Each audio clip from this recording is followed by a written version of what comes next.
ce soir, nous allons commencer un cours intitulé « Les portes de la sainteté ». Je m'étais posé la question comment introduire cette nouvelle année de cours, et puis quelque chose est venu dans mon esprit. Je me suis dit, les temps dans lesquels nous sommes sont tellement difficiles, tellement dangereux, et beaucoup auraient cette pénible habitude de baisser les bras, de ne plus rester connectés avec le Seigneur. Mais la Bible nous dit ceci: sans la sainteté, personne, nul, pas un même, ne verra le Seigneur. C'est pourquoi, en introduction aujourd'hui, je voudrais faire une première partie sur ce thème, les portes de la sainteté. Pour ce faire, nous allons lire aujourd'hui deux textes. Le premier se trouvera dans les psaumes, donc le psaume 24.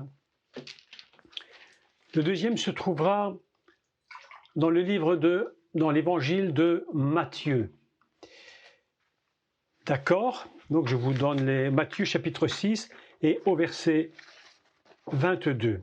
Ce que nous allons faire aujourd'hui comme cours est un cours évidemment très particulier. Nous n'allons pas faire un cours, une lecture basique comme on peut le faire en général. Non pas que je sois contre cela, bien sûr, parce que vous savez que même le plus basique, la lecture première d'un texte est toujours la parole de Dieu, et que nous ne pouvons pas la réduire. Néanmoins, nous savons tous, depuis des années que nous sommes ensemble, que nous devons rentrer plus profondément dans le texte. Et ce que nous allons faire aujourd'hui, c'est cela, rentrer profondément dans un texte et apprendre en même temps à décoder un texte biblique en hébreu. Je rappelle au passage que, et vous le savez d'ailleurs, que la Torah, les psaumes, les prophètes, rien n'est hasard. C'est l'apôtre Paul, je crois, qui disait que toute parole est inspirée de Dieu. Elle est là pour nous convaincre, pour nous fortifier, pour nous donner la capacité de nous accrocher à lui. Aucun hasard. Je répète que c'est très important ce que je dis, parce que dans ces textes hébraïques, vous savez que le nombre de lettres, le nombre de mots, le nombre de versets, etc., il y en a tant et tant. Tout cela a un sens absolument profond. Et nous allons aujourd'hui lire le premier texte, et nous le prenons dès le départ. Et puis je vais vous commenter en hébreu. Puis nous lisons le deuxième texte. Et je commence la lecture au psaume 24. Si vous avez votre Bible en français ou en hébreu, vous pouvez prendre l'un ou l'autre, évidemment. Je fais la lecture en français, puis je commenterai le texte en hébreu. Et nous lisons. Psaume de David. À l'Éternel, la terre et ce qu'elle renferme. Le monde et ceux qui l'habitent. Car il a fondé sur les mers et a fermé sur les fleuves.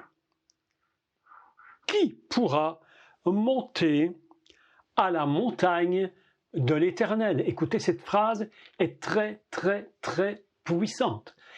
Qui pourra monter à la montagne de l'Éternel? C'est-à-dire que tous ne peuvent pas y monter. Certains y monteront et d'autres pas. Qui s'élèvera jusqu'à son lieu saint? Vous imaginez le texte, est très puissant. Celui qui a les mains innocentes et le cœur pur. Celui qui ne livre pas son âme au mensonge. Le texte est absolument extraordinaire Parce qu'on a l'impression parfois que c'est le corps, par ses paroles, qui ment. Et voilà que le texte nous dit qu'il n'y a pas que le corps qui ment, il y a aussi de l'âme qui peut mentir. Voilà quelque chose de tout à fait surprenant. Nous apprenons que l'âme peut mentir. Elle fait semblant d'être ce qu'elle n'est pas, c'est-à-dire un mensonge. Et qui ne jure pas pour tromper, il obtiendra la bénédiction de l'Éternel, la miséricorde du Dieu de son salut. Voilà le partage de la génération qui l'invoque, de ceux qui cherchent ta face. Porte, élevez vos linteaux. Je fais la lecture en français, vous allez voir qu'en hébreu, c'est absolument différent. Absolument différent. Porte, élevez vos linteaux, élevez-vous, portes éternelles. Que le roi de gloire fasse son entrée. Qui est ce roi de gloire? L'Éternel fort et puissant. L'Éternel puissant dans les combats. Porte, élevez vos linteaux, élevez les portes éternelles. Voilà que le texte est repris 2 fois. Je vous fais remarquer 2 fois. Soulignez bien ces 2 fois. Parce que vous allez voir que dans le texte hébreu, il y a un secret caché dans ces 2 fois. En français, c'est impossible de le traduire autrement, mais en hébreu, il y a une différence. C'est sur ce thème aujourd'hui que je vais commencer mon introduction sur la différence. Porte, élevez vos linteaux, élevez les portes éternelles, que le roi de gloire fasse son entrée. Qui donc est ce roi de gloire? L'Éternel des armées, voilà le roi de gloire. Un texte absolument, mais absolument fantastique. Vous savez que la lecture hébraïque est puissante. La lecture hébraïque n'est pas comme en français. Je me suis dit, mais pourquoi? Pour quelle raison dis-tu 2 fois la même chose? Est-ce qu'une fois ne serait pas suffisant pour qu'on comprenne évidemment ce texte? Porte, élevez vos linteaux, élevez-vous, portes éternelles, qui est ce roi de gloire? 2 fois. Écoutez ceci. Comme vous savez, chaque lettre hébraïque, chaque nombre de lettres n'est pas le hasard. Je me suis donc mis à calculer, mais d'abord ça, nous allons lire ce texte en hébreu. Donc, juste ce verset 7 qui dit « Élevez-vous, portes éternelles, élevez vos linteaux, élevez-vous, portes éternelles, que le roi de gloire fasse son entrée. » Et je lis ce texte en hébreu, lentement. Si vous avez votre Bible en hébreu, vous le suivez en hébreu. Il est écrit « Sous She'arim Racheichem ». Je redis « Sous She'arim Racheichem Ve'inasu Pitre Olam Vayabo Meler Akavod ». Porte, élevez vos linteaux. Je me suis donc demandé, mais la deuxième lecture est un peu différente. Je vous fais maintenant la deuxième lecture. Écoutez bien. Je sais que je parle à des personnes un peu habituées ou plus habituées à l'hébreu. Et je refais la lecture de la deuxième fois. D'apparence, il n'y a aucune différence. Et pourtant, la différence va être intéressante. Sous She'arim Racheichem, Usu Pitre Olam Veyabo Meler Akavod. Quelle est la différence? La première fois, la phrase entière contient 41 lettres. 41 lettres. La deuxième fois, la phrase contient 39 lettres. Il y a donc un manque. À la deuxième fois, il manque 2 lettres hébraïques. Donc, je m'explique sur cela. Je me suis dit, si ou puisqu'il y a toujours une raison pour que le nombre de lettres et que le nombre de mots soient véritablement inspirés de Dieu, et le nombre de mots, il y en a combien? 9. Dans les 2 lectures, 9 mots. Mais au nombre de lettres, une différence. Je me suis dit, pourquoi 41 lettres? Mais qu'est-ce que cela veut dire 41 lettres? Eh bien, le texte est très intéressant parce que 41 nous donne d'abord une idée de ce que représente la valeur du 41 en hébreu. Valeur très très très importante. La valeur en hébreu de 41, la première chose que nous apprenons de la valeur 41, c'est le mot « M », la mer. C'est-à-dire que dans ce texte-là, il y a une idée que élever les portes, et quand je dis élever les linteaux, c'est même pas le bon mot, mais nous allons voir. Élever quoi? Que les portes s'élèvent. Nous sommes en train de parler des portes de la sainteté. C'est pourquoi je suis en train de faire une introduction sur qu'est-ce que sont ces portes et comment elles s'élèvent. La première chose que nous apprenons, c'est qu'il y a une valeur de M, c'est-à-dire une valeur de la mère, du féminin, quelque chose qui porte et qui va donner la vie, quelque chose qui nous amène à rentrer dans la matrice. Élevons-nous. C'est pourquoi le psaume commence ainsi. Mais qui montera à la montagne de Dieu? Qui va monter dans les lieux élevés? Qui en aura la possibilité? Eh bien, on peut dire celui qui aura la capacité, en élevant les frontons des portes, de monter dans la sainteté. Nul ne verra le Seigneur sans cette option. Impossible. Il faut que nous montions là-haut sur la montagne. Et comment monter? Écoutez bien ceci.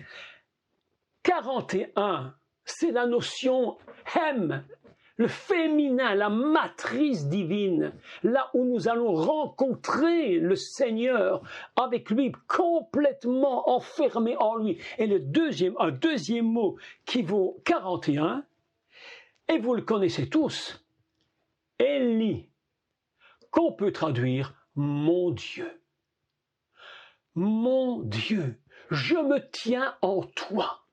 Première lecture que nous avons du texte, 41 lettres qui signifient « mon Dieu, je me tiens en toi ». 41 lettres, 9 mots, la valeur de ce qui va engendrer quoi? Eh bien, notre vie en lui. Sans la sainteté, il est impossible de voir le Seigneur.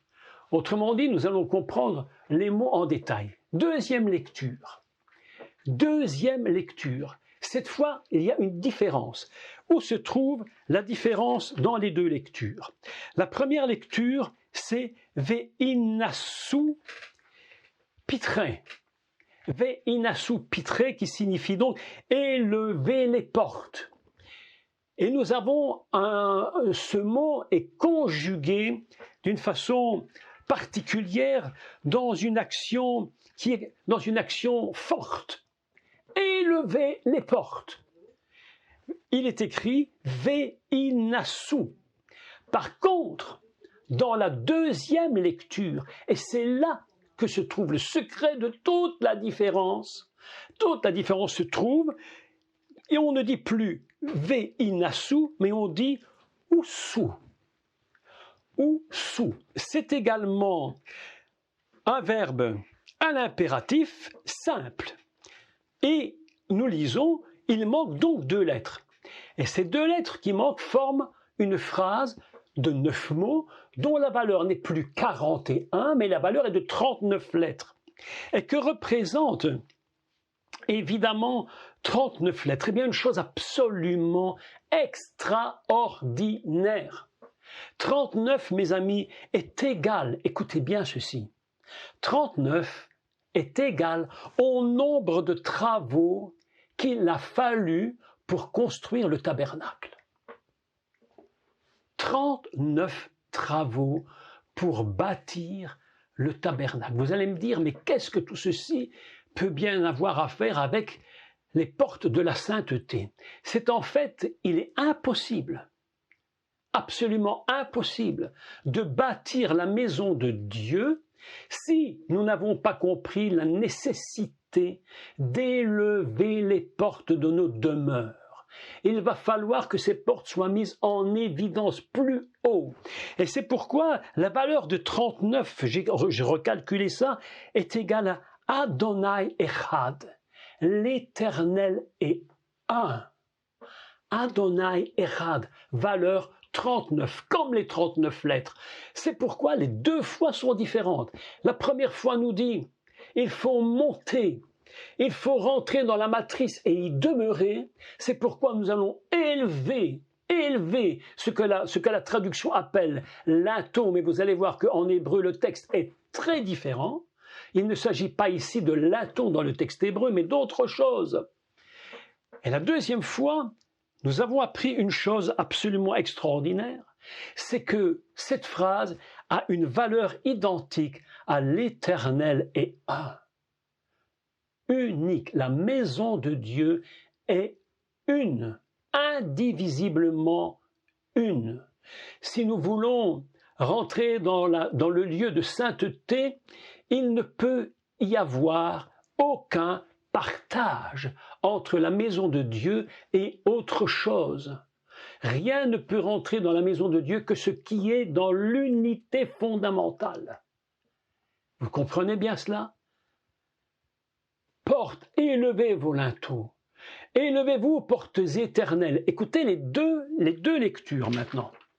Ah oui, je termine. 39, c'est quoi également? 39, c'est tout à fait extraordinaire. C'est le mot hahava, amour, qui se multiplie par 3. 13 fois 3, 39, une fois pour le Créateur, une fois pour le Sauveur, une fois pour le Saint-Esprit, la puissance divine. Tous les trois sont l'unité de l'amour. Hahava pour le Créateur, pour le Sauveur et pour l'Esprit, 39. Ainsi, nous avons deux lectures de ce texte absolument magnifique. Je relis le texte. Portes, élevez vos linteaux, élevez-vous, portes éternelles. Et nous avons deux idées. Je voudrais, dans ces deux idées, vous relire le texte. Il est écrit Souchéarim, Raché Ichem, qu'on a traduit en français. Raché Ichem est traduit en français par linteau, mais c'est une mauvaise traduction. Le mot linteau se dit mashkof. Mashkof, c'est un linteau. Mais le mot Raché Ichem, ça ne signifie pas la même chose. Dans le mot Raché Ichem, vous avez un mot que tous vous connaissez. C'est le mot roche, la tête, qui produit le premier mot de la Torah, le Bereshit. Il faut élever la tête, il faut monter la tête. C'est-à-dire que le mot Raché Ichem devrait plutôt être traduit comme, non pas le linteau, mais comme la tête des portes, ce qui se trouve véritablement au-dessus de la tête des portes, ce qu'on peut appeler en français un fronton. Qu'est-ce qu'un fronton? En architecture, c'est la partie en général triangulaire qui se trouve au-dessus d'une porte et qui contient une image, une sculpture dans la pierre. Et le texte nous dit, c'est cette tête-là qu'il faut monter, c'est cette tête de la porte qu'il faut monter. Et il dit, Souchéachim, c'est-à-dire les portes. Il y a plusieurs frontons de portes qui doivent être élevés au niveau du divin, pour que nous puissions nous trouver dans un lieu où la sainteté demeure définitivement. Vous comprenez qu'il est important pour tous de comprendre que dans cet endroit qui s'appelle la tête comme le commencement de toute chose, ce qui était dans le Bereshit, c'est ce que nous allons devoir connecter, ou plutôt même rentrer totalement dans cette tête. C'est pourquoi sous, c'est-à-dire élevé, sous Shearim, les portes, la tête des portes. Première chose. Deuxième chose, Ve'inasu Pitre Olam. Les portes, deuxième type de porte. Absolument incroyable. Lorsque vous lisez un texte comme celui-là, on a l'impression qu'il s'agit d'une seule et même chose. En fait, c'est une fusion de deux choses. La première, c'est les frontons des portes que nous allons élever, et je vais expliquer ce que sont ces frontons des portes. Ceci n'est que l'introduction. La deuxième chose que nous apprenons, c'est Veinasu Pitreolam, ce sont les portes de l'éternité. Il y a des portes éternelles, des portes qui se trouvent dans l'éternité. Ce n'est pas seulement des choses terrestres, ce sont des portes qui nous conduisent dans un lieu éternel. Et pour entrer dans ce lieu d'éternité, nous avons donc cette expression Veinasu Pitreolam, élever les portes éternelles. Allez-y, rentrez, levez les portes, montez dans l'éternité. Vous avez remarqué que Yeshua, je vous répète ceci encore, n'avait jamais parlé de vie temporelle ou de vie perpétuelle, mais toujours de l'éternité. Et pour entrer dans ces portes éternelles, il y a quand même des secrets. Et puis, il dit, alors le texte est absolument extraordinaire, Veyabo Meler HaKavod. C'est quoi Veyabo? En fait, on peut faire cette lecture. Comment ils ont traduit ça en français? Que le roi de gloire fasse son entrée. Très intéressant. Que le roi de gloire fasse son entrée. Mais si je lis Veyabo, je peux le lire de deux façons. Si je lis simplement Yabo, ça veut dire entrer, bien sûr, aller dedans ou venir, qu'il vienne ou qu'il aille, qu'il rentre. Et si je lis Yabo, c'est la forme du futur. Entrera. Le roi de gloire entrera. Maintenant, si je lis, je parle à tous ceux qui ont suivi mes cours et qui connaissent bien le principe du vav conversive. C'est-à-dire, si je mets Vayabo, et que le vav transforme le futur en passé, je peux lire « il est entré ». Il est entré. Qui? Meler HaKavod, le roi de gloire. Soit et il entrera, soit il est entré. On peut faire cette lecture, absolument, qui nous rappelle d'ailleurs Vayomer, il a dit, Vayabo, il est entré, le roi de gloire. J'élève les portes et les frontons, et nous allons parler des portes, et les frontons. Lorsque le fronton est élevé, la deuxième idée qui se dégage du texte, c'est que maintenant nous allons passer dans une autre dimension, qui est la dimension d'éternité. Il y a donc deux idées.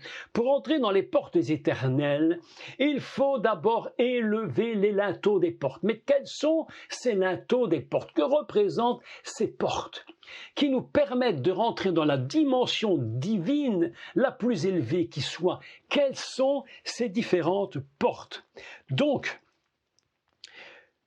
nous allons réfléchir aux 5 portes. 5 portes dont Yeshua va parler. Aujourd'hui, je vous dirai quelques mots sur la première porte. Je les ai mis dans un ordre, tout simplement, et vous allez comprendre. Qu'y a-t-il d'écrit sur les frontons des portes, puisqu'il y en a plusieurs? Les 5 portes de la sainteté sont, et je les cite dans l'ordre, dans lesquels je vais les expliquer. Il y a la vue. ce que mon œil regarde. Qu'y a-t-il au-dessus de la porte sur le fronton? Il y a le principe de voir. Qu'est-ce que je regarde? Qu'est-ce que je regarde? Deuxième, l'ouïe. Qu'est-ce que j'entends? Ou plutôt, qu'est-ce que j'écoute? On peut entendre du bruit et ne pas s'en inquiéter. On peut entendre des phrases, mais on peut simplement entendre. Mais qu'est-ce que j'entends volontairement? Qu'est-ce que j'entends? La vue, l'ouïe. Troisième porte, très importante, l'odorat. Qu'est-ce que je sens? Qu'est-ce que je respire du monde? Quelle est la senteur du monde que je respire? Est-ce qu'elle rentre en moi? Est-ce que je l'accepte ou non? Troisième porte. Quatrième porte, on appelle le goût. On appelle ça en hébreu ta'am. Ta'am. Tet ein mem. Le goût. Vous vous souvenez, il est parlé dans la Bible qu'il faut avoir le goût, le bon goût de l'Éternel. Et vous allez voir des textes que nous allons étudier plus tard par rapport à cela, le goût. Et le dernier, qui est les 5 sens de l'homme, le toucher. Qu'est-ce que je touche? C'est-à-dire que ce que je vois, ce que j'entends, ce que je sens, ce que je goûte et ce que je touche va déterminer qui je suis et va déterminer comment je vais me comporter à l'intérieur de moi-même. Aujourd'hui, je voudrais vous parler en introduction ou la première porte qui est la vue. D'accord? Nous allons pour cela lire un texte. Je répète et je globalise tout ce qui a été dit. Nous allons élever la porte de la vue au niveau de l'éternité. Nous nous plaçons dans cette dimension. Et maintenant, nous lisons Matthieu, chapitre 6, et au verset 22. Matthieu 26, verset 2. Texte évidemment très très connu. Et pourtant, nous allons essayer de le comprendre d'une façon un peu particulière. Matthieu 6, 22.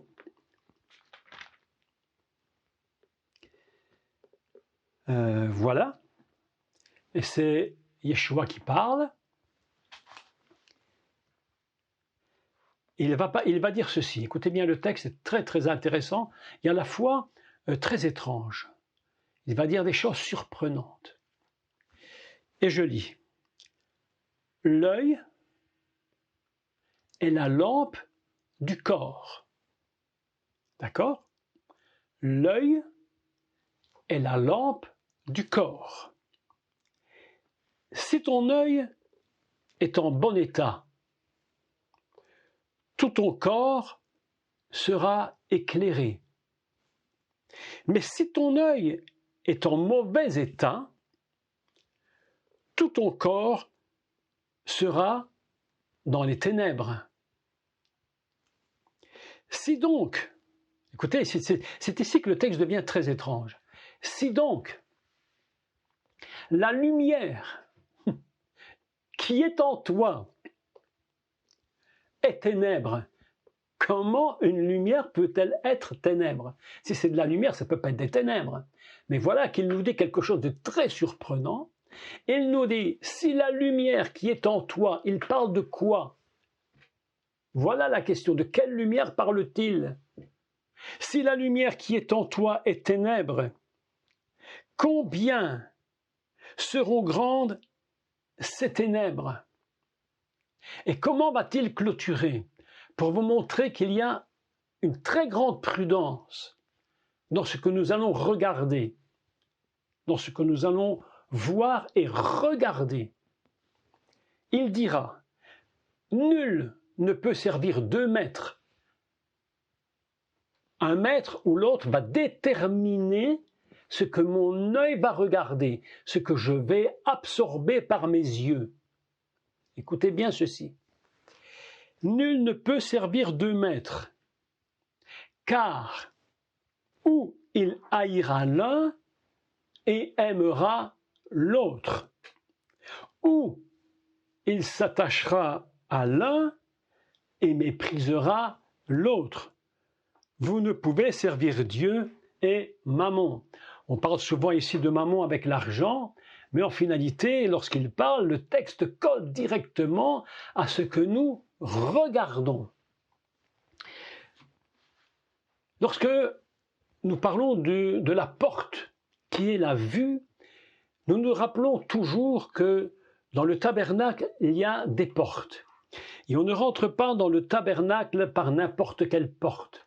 Lorsque la porte du tabernacle va être ouverte, nous ne devons jamais oublier que rien ne peut entrer à l'intérieur du tabernacle qui soit autre chose qui soit dans la sainteté de Dieu. Tout ce que nous rentrerons par la porte du tabernacle et qui ne sera pas dans la sainteté de Dieu nous détruira. C'est pourquoi Yeshua met en garde. Il dit, faites très attention à la manière dont vous regardez. Il dira plus tard, faites attention à la manière dont vous écoutez. On peut écouter beaucoup de choses, mais attention à la façon dont on les écoute. Parce que les gens peuvent parler, tu écoutes, tu ne fais pas la part des choses, tu reçois, tu laisses rentrer en toi, et c'est en toi que cette parole divine, cette Torah, cette parole de Dieu en toi, va être affectée par ce que tu as reçu, par ce que tu regardes.